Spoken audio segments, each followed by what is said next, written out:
brand new edition of Snaps, your favorite daily college football show. T-Bob Hebert here with you, as well as some of the SEC's finest, UGA legend, SEC record holder. We are still monitoring the situation as to whether or not Will Rogers will choose to leave Mississippi State and leave those records alone. But who else could I be talking about but the thrice braced and dazzlingly he has a dazzling smile. I'm talking about Aaron Murray. Aaron, what's up, dude? Well, what's up? Yeah, this is heavy pump. Get to the NFL for Will Rogers. So if anyone knows him in the chat, continue to push it on social media about how he's a first round grade. Or, first round. You know what? We're seeing it over and over again. Guys are at certain universities. They kind of get bored with the university, a la Spencer Sanders. Like, you know what? Let me go hit the free agency market. Let me go see if I can go somewhere else. So I honestly think it'd be better for him to get away from the air raid, go to more of a pro-style system somewhere else to show NFL scouts how diverse he is as a college football quarterback. So, bye-bye. Go. Shoo. Go somewhere else. Yeah. Hit the portal. Yeah, it's a great take. Great self-serving take there. Why don't you know what? Okay, you know who's going to need a quarterback? Kentucky. Okay? You want to go pro style? You want to play something that's going to look maybe a bit more like the NFL? Go play for Mark Poops and those Kentucky Wildcats. We'll talk about that in a minute. Look, many of you watching it right now may be saying to yourself, T-Bob, that's the exact same sweatshirt that you had on yesterday. True. But allow myself to defend myself on 2 points. First off, this is badass Snaps gear, okay? So it's a little built-in advertising. Go to the merch store. Snaps 20 going to get you 20% off. More importantly, Aaron, we both had new babies. I had a new baby last Friday. I should say my wife did. My family welcomed a new human being onto this earth. I still am not technically back at work yet. That will not start till tomorrow, meaning I have not had to change my clothes a lot, right?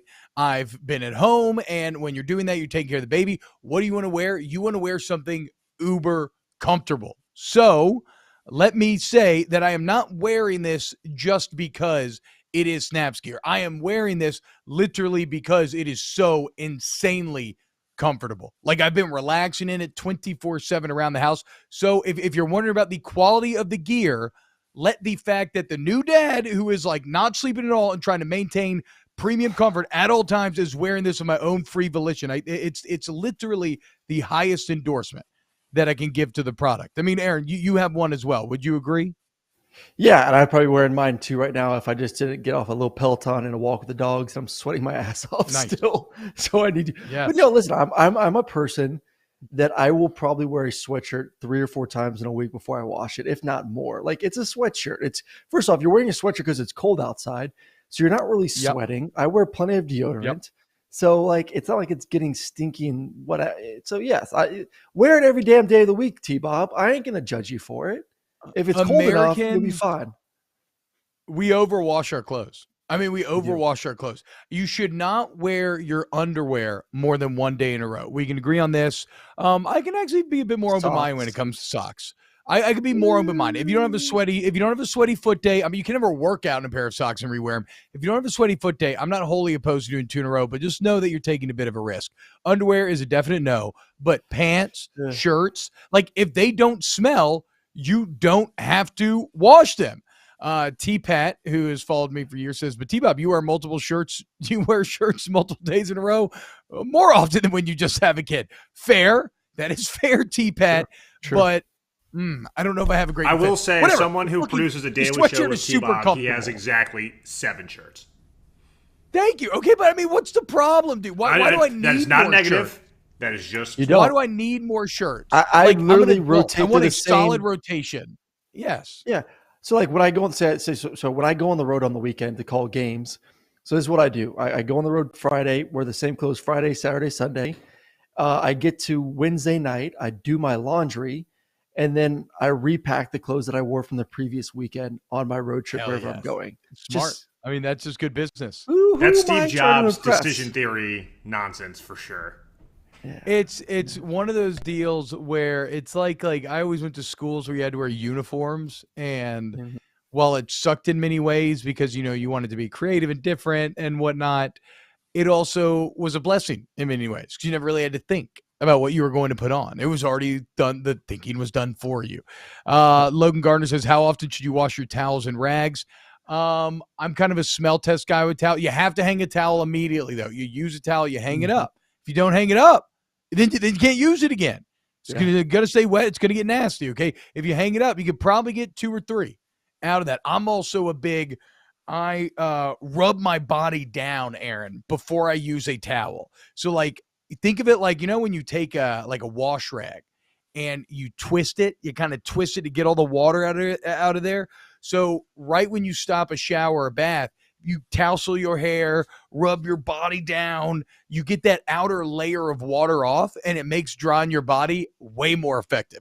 And trust me, I'm like 6'4", like 265. I got a lot of surface area that I got to dry over here. And the efficiency increase when you give yourself a good swipe is unbelievable. Try it tonight. If you don't believe me, try it in the shower, and you'll be like, God damn, T-Bob, that was some good ass advice. I've never heard of that before, but I will give it a go, and I will rate and review it for tomorrow, like everyone else should do on our podcast. But Logan Gardner in the chat goes, Aaron needs to get a razor, getting a little scruffy, bro. What do you mean? Look at T-Bob. How am I getting scruffy right now? Like, what is this scruffy with T-Bob over there looking like mini Santa Claus? Just need a little bit gray. I got hair growing up next to my eyeballs, dude. It's an audio medium, T-Bob. Oh, my bad. Okay, we are on podcast. I have hairy cheeks. Why am I getting ripped over here in the chat for I'm trying to? Looks like a 16-year-old trying to look older. I guess that's a compliment because I do take pride in looking a little bit younger than what I am. So I will. We do need a sponsored by like Old Spice or something on the show, I guess now. Yeah, look, I mean, I can't talk shit, dude. I got this little bitch mustache that doesn't even connect to my beard. I've had so many kids clown me about it. They're like, you trying to look like Abe Lincoln? I'm like, hey, kid, relax, okay? I'm doing the most with what I have, you freaking jerk. All right, let's talk some college football because ostensibly that's why we are all here. First off, huge shout out to the FanDuel Sportsbook app. Download it today. Promo code SNAPS. Shout out to the Volume Sports Network for having us here. And if you like the pod, share with your friends. We love you. All right. We got a bunch of topics here today. Let's go ahead and dive into topic number 1.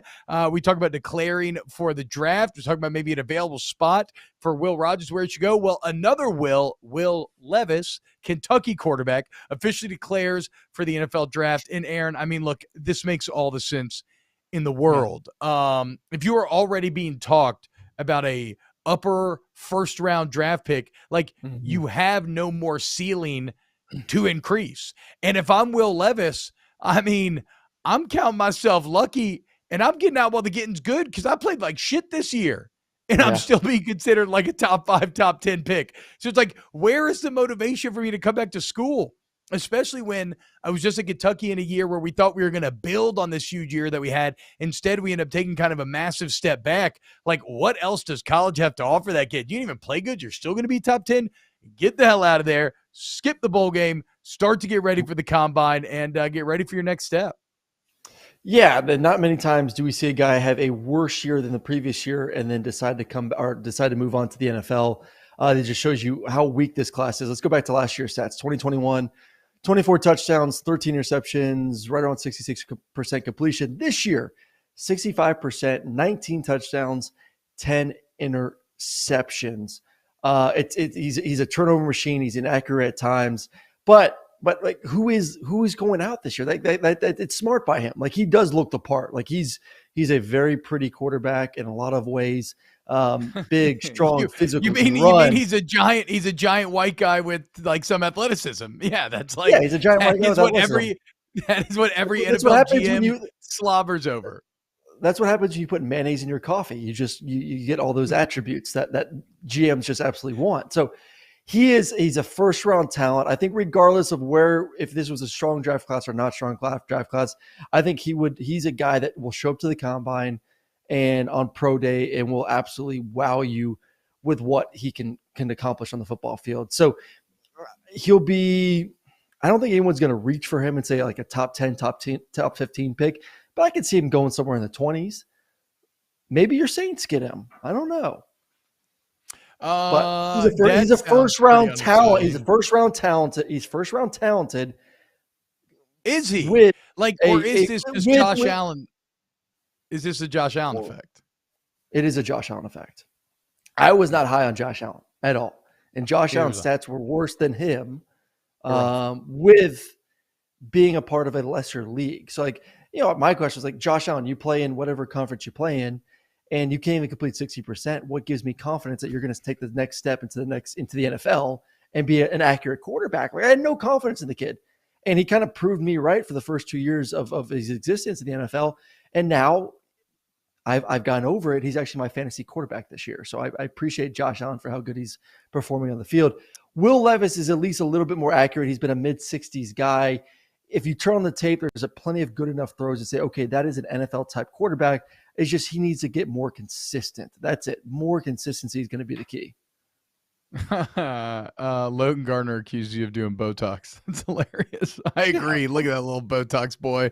That's what we're going to start calling you, Aaron. A better NFL prospect, Aaron Murray. You grind film. You know the quarterback position through and through.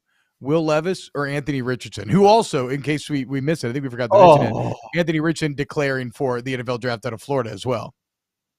Yeah. I broke this down, the Anthony Richardson thing, on Monday. So if you want to get my take on that, go make sure. I broke it down pretty intensely. Intensely works. Yeah, I think they both work. I was about to say, that's what I thought. I think Will Levis is more ready to go in the next 2 or 3 years. I think Will Levis is someone that I think a lot of coaches, GMs would actually feel pretty comfortable making him the starting quarterback as a rookie. I don't think day one, but sometime during the season, I think they'd be ready to turn over the reins to him.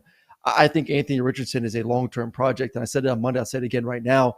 Anthony Richardson could have benefited from not only 1 year at college, one more year at Florida, but I think 2 more years at Florida. I think he's a guy that once he gets to the NFL is going to need 2-3 years before he should ever sniff the football field. So that's the biggest difference. And if you're going to draft a kid in the first round, unless you're backing up, Aaron Rodgers, what they're doing with Jordan Love there at Green Bay, unless you have that plan for him, you better not pick Anthony Richardson in the first round because he will not be ready until 2025. See, in a way, though, if I am a Saints fan, Anthony Richardson feels more exciting than Will Levis because you could probably get him in those later rounds. And it feels like he maybe could have a higher ceiling. I don't know. I kind of agree with Jay Almighty in the chat who says Will Levis is going to get a GM fired. There's a chance that happens. But all these quarterbacks this year may get the GM fired, though. I just be honest. I'm sorry. This is not the year to want a quarterback. Do you want Bryce Young, who's 5'10", 180 pounds? Love his talent, but he may get broken in half. Do you want CJ Stroud? I think CJ's the least riskiest choice of all of them. Really? Pick one. When we have seen Ohio State quarterback after Ohio State quarterback amount to nothing in the NFL. I know. You think the guy that feels like the system guy that isn't nearly as athletic in his pocket presence or footwork than Bryce Young is the better prospect? And that's not like he's drastically bigger than Bryce Young is. I mean, Tua is not a big guy. We're seeing him succeed in the NFL now. I would go Bryce Young, no questions asked, over any of these guys for the intangibles. We always talk about the pocket presence, the footwork. I'm not saying he's a perfect prospect. He is undersized, but if there's ever been a time in the NFL where it's okay to be undersized, it's probably now. Yeah, but he will be the smallest quarterback in the NFL. There's other quarterbacks that are about his height. Like Kyler Murray's about his height. He's probably the smallest one out there. But Kyler's thick. Kyler's thick and faster. Is he really and smaller than Kyler Murray? Is he really smaller than Kyler Murray, though? Yes. Wow, he's thin, bro. He's very, very thin. And I'm pulling up what CJ Stroud's measurables are right now. CJ is 6'3", 220. So he's not small, T-Bob. Jesus, dude. I don't know. He feels small. He feels small. Okay, I don't know. That's something. Yeah. I don't know. He's a good sized kid. He's a great arm, accurate.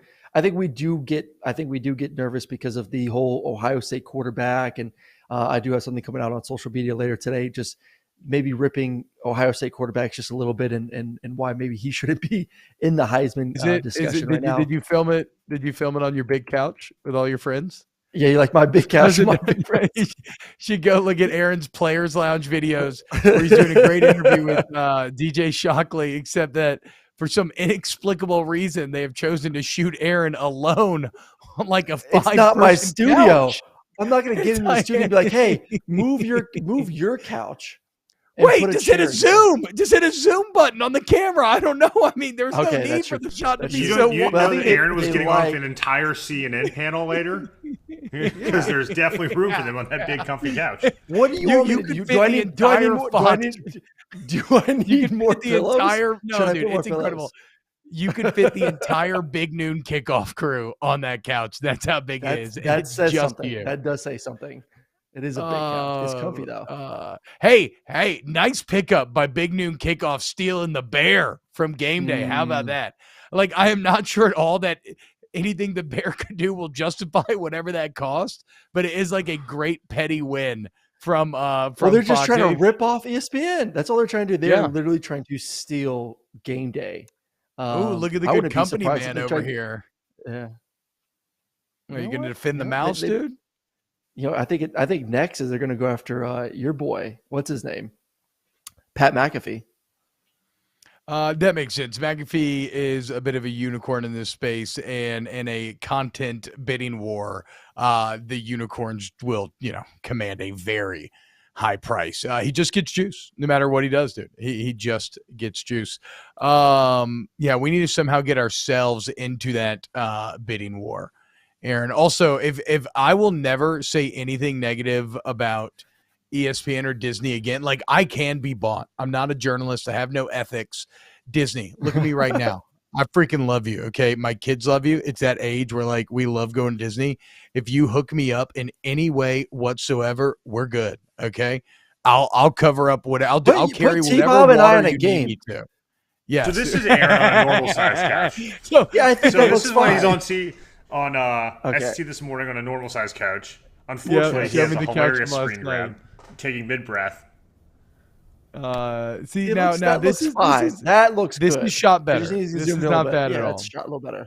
It's a great setup, though. Hell of a setup. And then Brohm will work on getting us the other size couch. Christopher Larry says, I listen on both Spotify and now here, which is a better metric for the pod. Listen wherever you want, man. I don't care. You listen wherever you want. The podcast is doing well, and so we really, really want to continue to grow the podcast. Like, we love how much support y'all are giving us. So just like it, share. But then even yesterday, we had like 400 viewers live, and that's awesome, man. So that's really cool. So just go ahead and just like it, share, wherever, man. We're just glad that you're spending time with us. All right, so that was a little quarterback talk. Now let's talk about the story of the day. Who isn't excited to talk about a little Jeff Brohm? Yeah, Brohm, fucking right. Jeff Brohm going home. He's coming, Brohm, back to Louisville. Ring of Honor inductee, former quarterback great, now Cardinal head coach. Let's go, Jeff Brohm. I had no idea that you had that much juice about Louisville football. I thought you were like a big number. You just showed Brohm more juice than you did old boy getting hired there at Nebraska. It's for goodness because sake. I think it's hilarious that we've crafted an entire show around Jeff Brohm to Louisville. That's an objectively very kind of funny niche topic to me, but it is what the college football news cycle has. Welcome to the off season, buddy. It's a little bit of a drought for a few weeks. You gotta figure out some stuff out to talk about. It looks like Thomas Dare may be in the same building that I am. He says, I can literally hear T-Bob from my cube in my office yelling, Brohm. Listen, I will say this. The only reason he's taking this job is because that's his school. I mean, that's it. Like, Louisville is not a better job than Purdue at all. The money, I guess we'll see what the money is. The money's pretty good.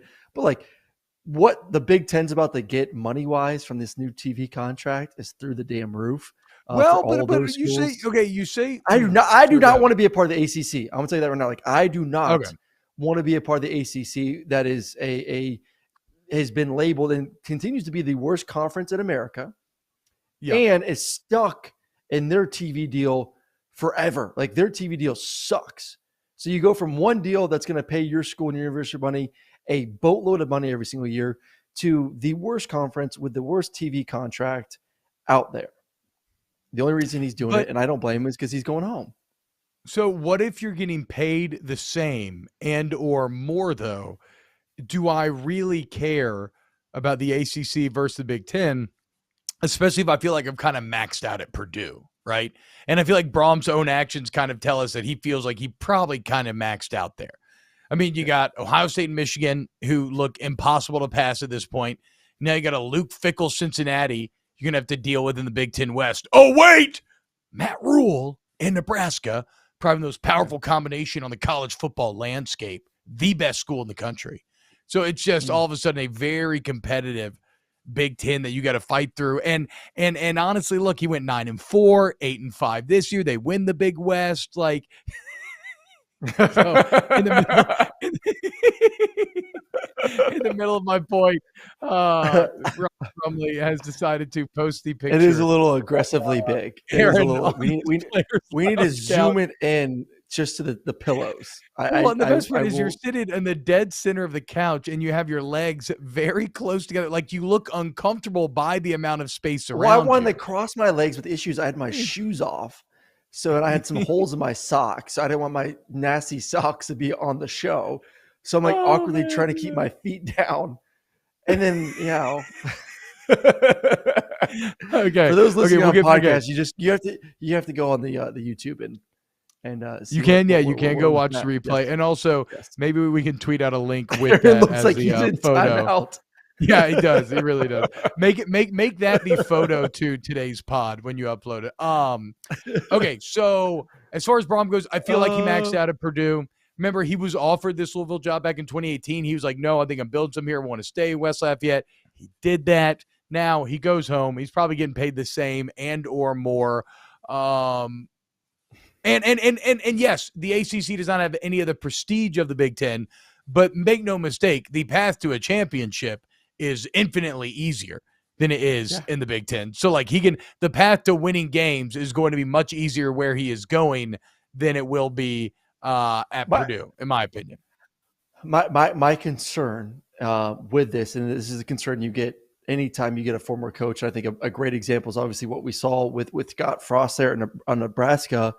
Is there unjust expectations because you're a former player there when you take over a job at your university of like, okay, we got one of our own. And yes, you may be given a little bit more leeway. And there may be a little bit more time that you're given to go get steer the ship right and get it to a team that's competing in the ACC. But also, do you get scrutinized even more, similar to what we saw with Scott Frost, where it's like, damn, man, like we thought we had a home run hire. It didn't work out. And then all of a sudden you're just getting beat down. So it's tricky though, man. Like I think there's going to be a lot of expectations that there showed. You alluded to it. He had success at Purdue, just brought them to a Big Ten championship game a week ago. So people are excited to bring him home. I just hope that like the expectations aren't too much that like, hey man, we expect you to do, bring us to ACC relevance because this conference is down and because you're coming from say a better conference and you're a hometown kid. I mean, I think Louisville can probably win like 9 games a year. Yeah, right? Pushed in occasionally. Yeah. And I think that's probably what they want. I mean, Satterfield kind of escaped from Louisville a bit. Like he really landed on his feet considering he got to go to Cincinnati when he had not really done much of anything at Louisville. Like he had just stayed at 500. I don't know how Louisville randomly got ranked this year. They had that week late in the year where they showed up at 25 and were like, hey, what's up? Yeah, you give me that quizzical look and look it up. Yeah, like I'm looking at their schedule. Yeah. Yeah, Louisville randomly popped up in there, and then they were like, "All right, y'all, peace." Well, I think it was after they whooped up on Wake Forest. They'd wins versus Virginia, Pitt. I mean, that was the Wake Forest game where I think I had some money on Wake, and they had like eight interceptions, and then they go beat James Madison, who's a good football team, a 1-loss James Madison, I think 1 loss. So that's about where. But yeah, they're 7-5, But you look at the ACC and they are in the Atlantic. You got Clemson, Florida State's on the rise. Yeah.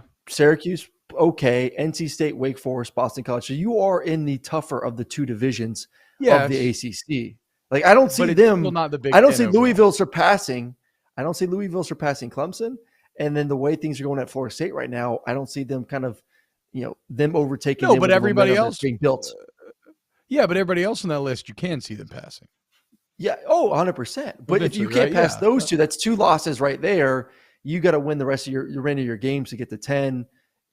8 wins. I think Louisville goal is 8 wins. They're like Kentucky. It's just that state. Be like the Kentucky. Bottom line. Win 8 games and then flirt with 10 every 3 or 4 years. The bottom line, if you have the chance to hire Jeff Brohm, you hire Jeff Brohm. Okay. Yes. I don't know how to say it. That. Put it up there. That is now Snaps certified college football truth. One thing I do love, last part here. I know we got to move on, but I do love the fact that Satterfield now gets the job at Cincinnati, and Louisville is playing Cincinnati in the bowl game. And so now you have a whole bunch of people who are still coaching on behalf of Louisville that immediately after the bowl game will leave and join Satterfield at Cincinnati. So you have people coaching for their old employers against their future employers, which just perfectly explains the wonderful. While Satterfield is sitting it out. Yes, yeah. Well, he's just sitting down and watching the whole thing go down. It's the wonderful, incestuous nature of college football. Okay, let's move on because, like we said, this is how you create sports shows. Dion, right? Who doesn't get the juice, if not prime time? It's one of the reasons why a lot of people like prime and a lot of these coaching jobs. We talked about Colorado. I think it's an odd thing where I think it maybe cheapens a bit of what he did at Jackson State or kind of his messaging. But the football was great. And I think from a chance of Pac-12, I mean, you could shake your head there, but that's probably a different conversation. What does success look like for Dion at Colorado? Well, I think there's going to be a level of expectation to we need to get to a bowl game next year, and I don't blame people for it. I mean, you look at the first year coaches this year across the country, and TCU to USC.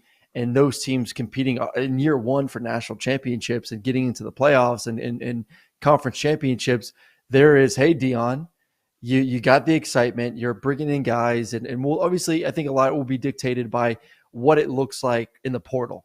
So I don't want to set expectations right now because this is still a roster currently that is 1-11. So it's not like he's inheriting a good roster at all. You just can't put Dion on this roster and say, okay, we got Dion. So these players that currently just went 1-11 are going to go 6-6 next year. No, it doesn't. That's not how it works. Maybe it's kind of a good Pac-12 too. This is not a weak Pac-12, Aaron. I mean, you know better than I do. It's got. No, I know. I mean, it's a very good Wazoo Pac-12 and Washington on the rise. Yes. Yep. But so I want to hold judgment about what I kind of expect them to be next year until I see the magic sauce, the juice that Dion's going to bring right now in the portal. I think that's to me, that's the exciting part right now from a Colorado fan. You're sitting back going all these websites, seeing all these top players hit the portal saying, okay, rumor is that this 4-star guy, this 5-star guy is already been in contact with Colorado. That's going to be making a visit. That's been talking with Dion. Do we get them? Do we see what happened with USC last year when all of a sudden, as soon as Lincoln Riley took the job, in comes Caleb, in comes the top receiver, in comes the top running back. And all of a sudden, you're like, okay, this team's a contender now day one because they hit some pretty big areas on the football team that was a major need.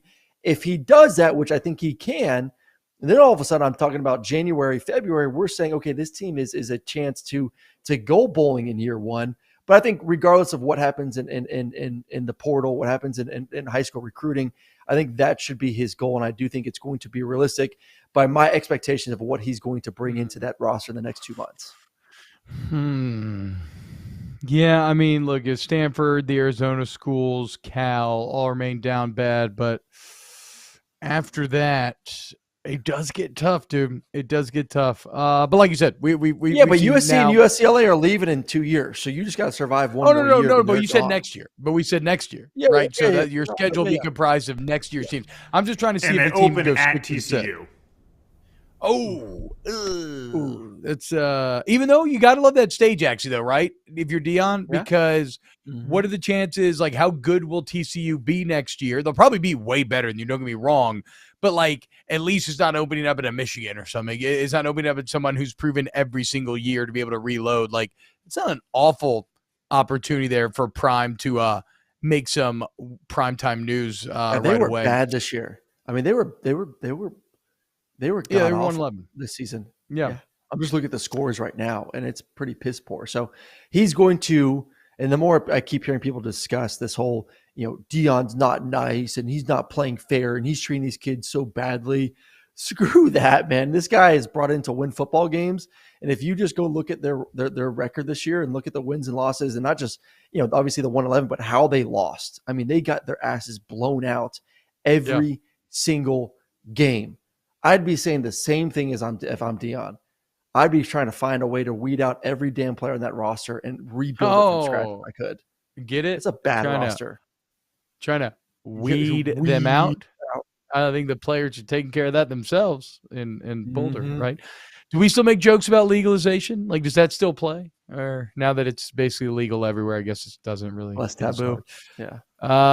D Weeze says 6-6 would be a miracle. I think I probably agree. Like 6-6 would be a resounding success if you could get Colorado bowling, especially because let me look up their record year by year because it's been. It looks like it has been all the way since 2016 since they've been to a bowl game. Damn, they randomly went 10-4 in 2016 with Mike McIntyre as the head coach. Huh. Don't remember that at all. All right. Next up on the topics du jour today for my time, baby. My time. Okay. This is a game that you and Brohm may explain it. Yes, this is a little game that our producer Brumley called me this morning as I'm trying to feed the baby, interrupting daddy-daughter time, but it's okay. And said, let's have a little fun day, little Christmas gift. Just throwing it out there, Brumley. I'm kidding. Let's it's 'tis the season of giving. 'Tis the season of portal. Let's put some people, players, coaches, as future gifts to some of these schools. So we put a list together, I think, of 6, I believe. And T-Bob has no idea what's going on. T-Bob was not privy to any of these conversations. Nope. So we're going to get T-Bob's reaction to this wonderful, wonderful Christmas gift. So first up on the list in coaching and player transfer portal world, Jim Leonhard, former defensive coordinator, their former head coach at Wisconsin, great defensive coordinator. Merry Christmas, University of Southern California, your new defensive coordinator. Ooh. Wait. So instead of the Grinch doing the stealing, in this case, during the Christmas season, the Grinch is getting stole on. As Alex Grinch would get his tree ripped out, sent packing, and Jim Leonhard moving in. That makes a lot of sense, dude. That sounds pretty exciting. So I didn't realize... First off, how rare is it that you have a kind of primetime coordinator candidate like this essentially be a free agent, right? It just never happens. You see these guys make jumps to being head coaches. You see them get hired directly away from jobs. Very rare is it when one of these guys kind of walks away for a job and then it's just an open market for him. Obviously, he's going to win massively financially. But when you look at Leonhard, his story is pretty incredible. I didn't realize this, Aaron. He was a 5'8" walk-on. I mean, he does look like just kind of a regular dude. 5'8" walk-on at Wisconsin who went on to be a 3-time first-team All-American. The walk-on to a 3-time first-team All-American, goes undrafted, plays 10 years in the NFL. So this is a guy that consistently at every stop of life has been told you can't do it, and then he goes and he balls out. While he was at Wisconsin, he had defenses that were ranked first in the country in total defense, 3rd in run, 5th in scoring. Didn't the Packers offer him the DC job like a year ago or something? So here you have a coordinator available that was just turning down NFL coordinator jobs. Like, yeah, that doesn't happen. And it's a USC defense that still needs to be made over big time on the personnel side of the equation. But when they do, you would have, Jim Leonhard represents a bit of a wunderkind in terms of age to success, and you would be capturing one of the rising stars with the rising program in Hollywood. It makes all the sense in the world, dude. That would be a great Christmas present. Get the Grinch out of Hollywood. Whoville would. Whoville, get him out. Yeah, get him out. Yeah, imagine him, his success, what he's done, that defense, that scheme, bring in, because they hit the portal last year. They're like, okay, we're going to get offense. This is Hollywood. This is excitement. We got to have offensive coach. Let's bring points. Let's bring energy. You got that check. And Caleb's coming back. I'm sure you're going to get some other guys in the portal receiver-wise. You'll be fine on offense. They will be one of the best offenses in the country. Now it's like, okay, let's focus our attention on the defensive side of the football, because if we could have been I won't say this, not a little bit, they need to be a lot better. If we could be a lot better, which you can be in this day and age, we get a defensive coordinator to that level. We bring in some top talent. All of a sudden, this is going to be one of the top 3 or 4 teams heading into next season because of Caleb Williams and what they're bringing back on the offensive side of the football. So can you now take that next step? Can you play defense? Can you stop someone? Can you just tackle anyone? Just make a tackle. Get back to the fundamentals, please. Please, just you know what they have to do, Aaron? I feel bad because I know this guy's gotten a lot of pub, but you can't have a 6'5", 200 Mike linebacker. I just can't. No. I just cannot have it. It represents everything that is wrong with that front seven. So I apologize, but you got to go. All right, let's get to our next gift. I love this gift, and I'm not going to take credit for this. This was Brum's idea on this one. What does A&M need? What does Texas A&M need? They need offense. They need swift kick in the nuts. A big kick in the nuts. They need to be humbled. They need to stop spending so much money on NIL because it's not working. They need an offensive coordinator. Dan Mullen out of retirement to A&M. Woo! That'd be some personality in that room. I don't know if Jimbo could handle having Dan Mullen calling the plays. That is a mega kick to the ego right there to bring in Dan Mullen. But I think it'd be great. I mean, it would be an objectively great football hire. Now, I'm probably a bit guilty of approaching this from an LSU bias, but while Dan Mullen was at Mississippi State and at Florida a couple times, though maybe less so there as things started to fall apart at the end, if there was one guy when during the Dave Aranda LSU defensive era, which was very good, if there was one guy who consistently seemed to scheme the upper hand and gain the upper hand through the coaching portion of it it was Dan Mullen. I mean, and then you look at the offenses that he helped to revolutionize back in the day with Urban, and even what he was doing. Like the way that, I always thought Dan Mullen needed a running power quarterback to be good. Mm-hmm. And then the way that he had Kyle Trask, just all of a sudden a pocket pass that was lighting up everything on the verge of the playoff there for a minute. I think Dan Mullen's one of the most elite offensive minds. I also think Dan Mullen is thoroughly enjoying retirement. I think Dan Mullen hates recruiting. And maybe at A&M, that's actually, he could get away with a bit of hating recruiting because they have a lot of, the machinery in place to kind of take care of that for you. But, it'd be a great move. I hope it doesn't happen because I don't want A&M to get good and I don't want to have to deal with Dan Mullen every year. But he's really enjoying retirement, dude. We talked to him. That seemed like a happy man. We'll see. I talk to Dan all the time. He's my parents' neighbors there at the lake. So he's thoroughly, I think he's doing a pretty good job on TV too. But there is still an itch to coach for him and all former coaches. I mean, why do you think a lot of these guys eventually, look at what's name at North Carolina, defensive coordinator, Gene Chizik went back and started coaching again. It's in their blood. It's in their DNA that there's no better feeling than going out there and winning football games and being a part of that locker room or on the field. It's different. It hits a lot different. You know it as a former player, and so do I. So it's a reason why Tom Brady's still playing quarterback at 45. That 2-minute drive may keep him in the NFL for another 2 or 3 years. Just saying. Dan's young. If you mention the Saints game, if you mention the Saints-Bucks game again, the pot is canceled. I'm a Bucks fan. If you mention Saints-Bucks spot again, it's over. We're walking down the room. You and Stephen Chea can go blow someone on a pirate ship somewhere. Wait, what were we just talking about? Now I got all confused. Dan Mullen. Dan Mullen, A&M. Now, but and I know we're playing a Christmas hypothetical here, so it's a great move. But would you actually join Jimbo's staff? This is this is like when Ed Ogeron was trying to attract coordinators his final year.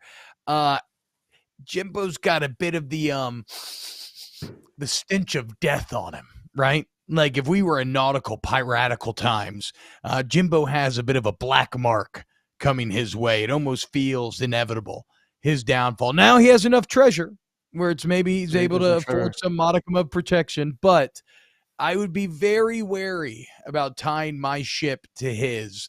Because the future, they want to sink him. Like they want him out of there. They want to execute him. They just can't. They want to. They can't though. For reasons right now. Yeah, well, they can't. And I don't think that if they can't this year, they're not going to the next 2 years. Like that contract is slowly going down. You go from like 90 to 80 to like it's gonna be a long time before they have the brass nuts to get rid of him in that amount of money. So I agree that they want him out. Maybe it's more safe than I'm giving it credit for. I think it's safe. Amount of money, he is safe for another couple of years. So I just think it'd be more entertaining, those two personalities putting together an offensive game plan. I honestly don't know if anything would get accomplished because they would want to do it their own way. So this is, to me, at the end of the day, this is on Jimbo. Jimbo has to humble himself in order to bring in an offensive mind and just take the back seat. But I don't know if he can do that. I really don't. Jimbo really needs to hire Joe Brady. He really needs to hire Joe Brady and give him his second chance at being a coordinator. I agree. Joe Brady was very overrated. In terms of the contributions of Steve Ensminger were way too largely dismissed. I still think that Brady's offense would be a massive improvement over whatever Jimbo did last year. 95% of offenses would be a massive improvement. All right, next big Christmas gift. We talked about Florida Gators losing their quarterback a little bit too premature, in my opinion. But you know what? They lost two quarterbacks this week. One is in jail. Another one is heading to the NFL. So they need quarterbacks. I would not be surprised if Florida gets two quarterbacks. That's right. And they got a lot of money. I've talked to that collective. They have stockpiled millions and millions. So they will be able to get a top tier quarterback and probably pay him in the seven figures. Spencer Sanders at Oklahoma State goes to Florida. I guess this is happy with that? This is where you open up your gift and it's like, okay, yeah, this is solid. This is a great shirt. It's a great shirt. I look forward to wearing this shirt. I'm not like, it's not like some new badass video game console where I'm like Leonard would have been, where I'm rushing to the television to go play immediately. It's not like some great model or something that I've been looking at, toy or something that I've been looking at forever that I just can't wait to go play with. But it's like, you know what? That's a nice button up. I'm going to wear that. I'm going to wear that to the next family dinner that we have. So thank you for that. Spencer Sanders doesn't really get my blood above that. No, it doesn't. I'm with you. But they need someone. I mean, my goodness, they need someone. No, it's a good fit. Next one. I didn't say it was a bad present. Yeah. It's not opening up socks. It's a stocking stuffer. It's a stocking stuffer. Yeah. That's the stocking stuffer, because I know you're not a big fan of Florida because of the rivalry.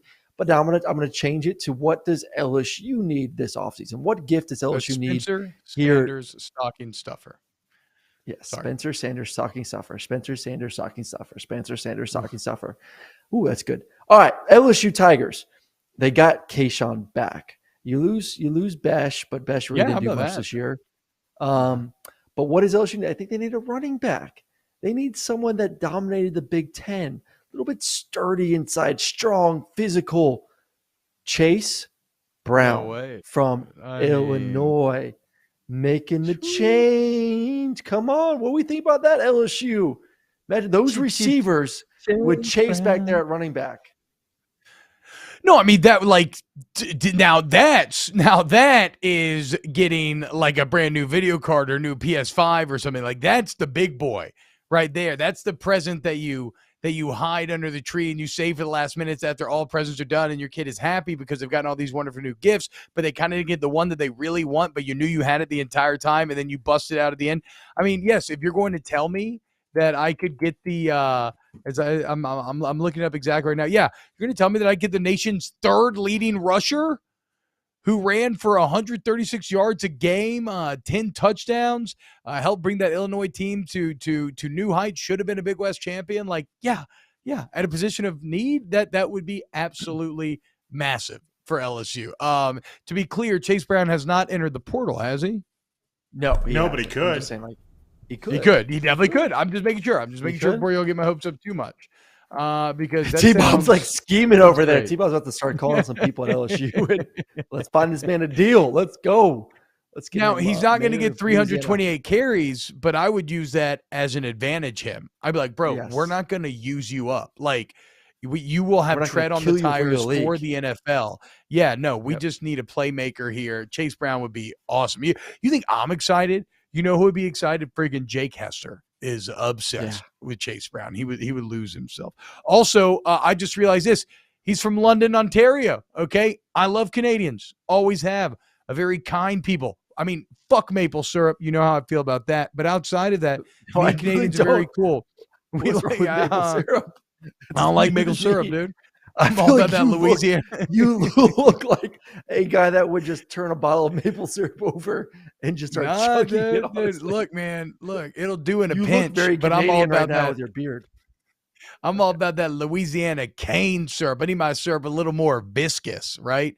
A little more honey-like. None of that runny-ass bullshit they're giving you from Canada. But outside of that, I love Canada. Kind people. We have a lot of the same interests. Chase Brown, please come on down to Baton Rouge. That would be an incredible Christmas gift. All right. Here we go. We got time for two more. All right, next one. So USF, brand new coach. They went to Tennessee. They want some offense. Alex Golesh, down there as a new head coach. He's going to need a quarterback. He's going to need someone that can throw the football. And JT Daniels is once again on the market, leaving West Virginia. He's going to take it. He needs to just get out. He needs to get out of the Power 5. He needs to go to a Group of 5 team. He can throw the ball vertically down the field. Got a great arm. JT going to USF, going to Tampa. Bro, after you've been to USC, Georgia, West Virginia, you cannot go to South Florida. That's just sad. That just feels sad. That feels like you've never been to Tampa, T-Bob. Tampa. I'm not. Look. An awesome town. You're going to be a quarterback for an offense, and you look at what Henry Hooker just did this past year. It's no Morgan. It's better. It's warmer. Whatever. You're on the beach. It's warmer. You have to be a part of an offense that throws the ball that many times per game, puts up that kind of stats. He's got the arm to do it. No, he needs a quarterback. Look, let's go, JT. Here, I loved your tweet. Are you saying no more for USF? Or are you saying more no for JT to go to USF? Like, which one? No, I'm saying no because all I care about is fulfilling the potential of your tweet, where you pointed out that this kid's man cave is going to be incredible. He's going to have a national championship ring. He's going to have a USC jersey and helmet up. He's going to have a Georgia jersey and helmet up. He's going to have a West Virginia helmet up, which is like a cool little kind of deep cut on the Power 5 level. But now, if we're JT, we got to complete this man cave. We need as big of a brand as we can find. Okay. So I got two for you. Okay. We've been to the Pac-12. We've been to the SEC. We've been to the Big 12. Forget about the ACC. They're lame. Don't need to add anything there. I got two Big Ten schools for you. First off, Nebraska. Okay. No, Nebraska and Matt Rule, they need a quarterback. JT Daniels, that's a great college football brand. If you could have Georgia, USC, and Nebraska on the walls, like you're talking about some of the best uniforms and brands ever. So I love the Nebraska fit. And then one that Brohm mentioned, Penn State. Now, it's always safe to assume. They got a 5-star quarterback that they love. No. Okay. Penn State's all I'm saying is they're moving on. So it's not Sean Clifford, because I just assume that Sean Clifford has another year. I think that's always safe. No. If you're talking about Penn State. Drew Aller, I think it's pronounced nice, Aller, Allar, 6'5", 242-pound, 5-star freshman quarterback that played well this year, 4 touchdowns, no picks. They are really excited about him. He's going to be the quarterback next year for Penn State. So sorry to rate on your Penn parade. State's out then. What about Nebraska, though? Can I get Nebraska, huh? You get Nebraska. I can mess with Nebraska. I feel Purdue. The bottom line is he's done the West Coast. He's done the South. He's done the Appalachians. I think some like Midwest would do his college experience some real good. What a career. He's literally started at 3 universities, 3 Power 5 schools has a chance to start at 4th. I mean, what? Ooh, wait a second. I like this answer even better from Rob D in the chat. He needs to go to Iowa. He definitely. Didn't Iowa just get a quarterback? They got McNamara. Yeah, they got McNamara. Oh, like Cade, wait. So are we saying they that got Cade?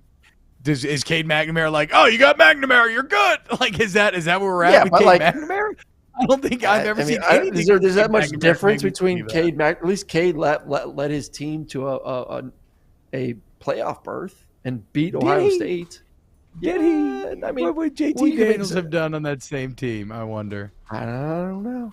I'm just saying, this is your last chance. This is your last chance as a quarterback. Like he literally is. I don't know. Maybe he finds another way. He's like a damn cat. I think he's exhausted all of his opportunities. Why would you not go somewhere where you know you're going to be the starter? You don't have to compete, and you could put up crazy good stats. Iowa, you're going to have to compete. It's not a for sure thing. Like there is no more, JT, this is it.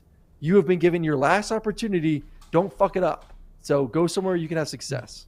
By the way, speaking of Iowa, where did I have this written on my notes today? Bilbo knows JT to USF makes the most sense. Thank you. He knows. It's so Smart boring, man. Dude. The USF uniform, I wouldn't even allow it. I wouldn't even allow it in my man cave compared to all the other ones. The real winners, though. Trent Ritchie in the chat. Tampa is not central. Tampa is on the west side of the state of Florida, completely on the west side. It's on the water. It's not anywhere near central. Oh, here's what it is. I meant to mention this during Will Levis real quick. The real winner of Will Levis declaring for the NFL is the College Football Sickos Committee, as now the Music City Bowl will be featuring a backup Kentucky quarterback going against a third-string Iowa quarterback that hasn't thrown a single collegiate pass, and there's only apparently one starting receiver left between the two teams. I mean, it's going to be an incredible shit show of putrid offense in the Music City Bowl. Can't wait. Sorry, continue. All right, here we go. Last one, and this is the one that I do not want to see. I don't think anyone in the country wants to see. Drake May to Alabama.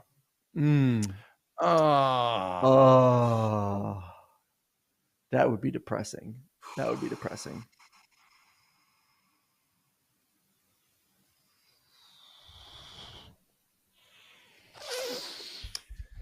Yeah, I'll get the first crack at this one. I mean, it could happen. This is awful. If I'm him, I'm going to Alabama, but awful. that would be bad for college football. Why, dude? Don't you appreciate poetry? Haven't you heard of Bob Frost? I took the road less traveled, and that has made all the difference. Just going to go to Alabama? Oh, my God, dude. That would be some rich getting richer bullshit. That would be the wealth gap increasing. That would be billionaires finding more loopholes to not pay taxes. So in many ways, it would be incredibly apropos for our country, but it would piss me off if he were to go to Alabama. He should go to LSU, maybe. No. Look, I don't care. Like go anywhere, Drake May. Literally go to any school but Alabama. I would hate that. But I'll be damned if it doesn't make a lot of sense. It makes like all the sense. Way too much sense. So we will.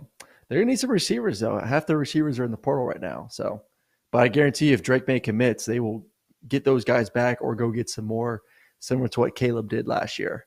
So, all right, good show, T-Bob. That's it's a depressing way to end it for us SEC guys. But sorry. I will say this. So I have a little new dad thought. Boys, anybody out there who's about to have a kid, get back into reading, okay? I find reading to be an elite way to pass the time with a newborn, right? You can pick up and pause whenever you want, makes the time fly by. I'm pretty sure that it transfers like vocabulary to your baby through osmosis, a little skin-to-skin reading, but it cannot recommend it enough. Yes, reading. I just mean reading books, an elite way to pass the time. I'm getting it's on my you want to know what's on my Christmas list this year is a new Kindle. Oh, really? Yeah. I went down the Kindle road for a while, and I found that I just missed the feeling of a good paperback book. I love having a pocket paperback. Nothing makes me happier than when I can fit whatever fantasy direct that I'm reading at the time just in my pocket and whip it out at any time. It's kind of like a little flex too, dude. Rob D, the only thing I read is defenses on NCAA 14. Hell yeah, dude. Hell yeah. All right, we got to go. Aaron, you have a great show, my friend. Thank you so much. Huge thank you to our excellent producer, Ryan Brumley, as well as Paul Farrington, Pat Gunner, Danny Cardenas. Always a massive thank you to everybody hanging out with us in the chat and the listeners who help to spread the good word of Snaps. Thank you to the FanDuel Sportsbook app. Promo code SNAPS when you sign up. Get your Snaps merch. Promo code SNAPS20, 20% off. How about that? Thank you to Papa Colin and the Volume Sports Network. And please, please, please, if you are listening, rate and review the pod. Share with your friends. We love y'all, and we will see y'all again tomorrow.